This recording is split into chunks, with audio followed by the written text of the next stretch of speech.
Bonjour et bienvenue dans cet épisode de Récif Captif où on va parler de Dory. Bonjour, j'ai perdu ma famille. Où les as-tu vus pour la dernière fois? On connaît tous le fait que la publicité influence nos achats et les films, eux aussi, influencent notre façon de consommer. Le film Le Monde de Nemo, il y a quelques années, a lui aussi eu des répercussions.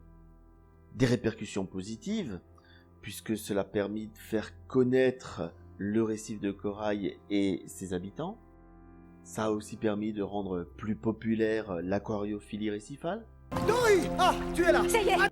Mais d'un autre côté, cela a aussi mené à la mort de nombreux poissons clowns qui ont été achetés par des personnes n'y connaissant rien et au final ne leur ont pas permis de vivre dans de bonnes conditions et des milliers de poissons clowns sont morts chez des particuliers par l'ignorance de la façon de les maintenir, car un enfant ne peut pas être responsable de la vie d'un animal. Après le film Nemo, beaucoup d'enfants ont emmené leurs parents dans des animaleries et leur ont demandé d'acheter le poisson clown du film.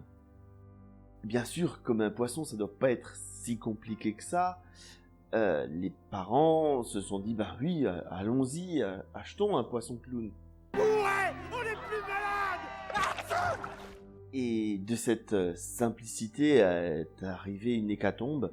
Oh, c'est pas si simple, ma grande. D'ici peu, Disney nous sort le nouvel épisode, Le Monde de Dory, dans lequel le héros ne sera plus le clown, mais ce poisson chirurgien. Je cherche mes parents. Le nom scientifique pour ce poisson, pour ceux que ça intéresse, c'est un Paracanthus hepatus. La particularité par rapport à Nemo, c'est que ce poisson ne peut pas être reproduit par un particulier à la maison, ni même par des élevages.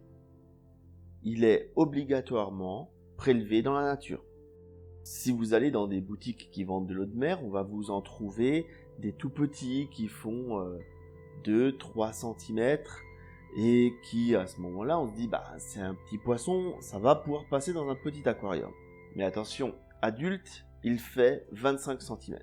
Donc là, c'est une peluche, mais à peu de choses près, elle fait 25-30 cm, donc à peine plus grand que la taille adulte de ce poisson dans la nature. Si on compare à moi, c'est énorme. C'est un grand poisson. Il faut un minimum de 500 litres pour qu'il puisse s'épanouir. Si vous le mettez dans un bac plus petit, il va tourner en rond et à un moment, il va falloir vous en séparer. Sauf que, comme tout le monde en aura un, personne ne voudra vous acheter un poisson d'occasion, puisque c'est une espèce qui vit seule dans dans ce type d'aquarium. Pour en avoir plusieurs, il faudrait avoir plusieurs milliers de litres. Autant dire, difficile. Il y a un aspect économique très important aussi. C'est que pour pouvoir donner de bonnes conditions de vie à ce poisson magnifique, il faut compter un minimum de 4000 €. Je ne dis pas ça pour dire oui, c'est un loisir cher. De toute façon, le récifal, c'est un loisir cher.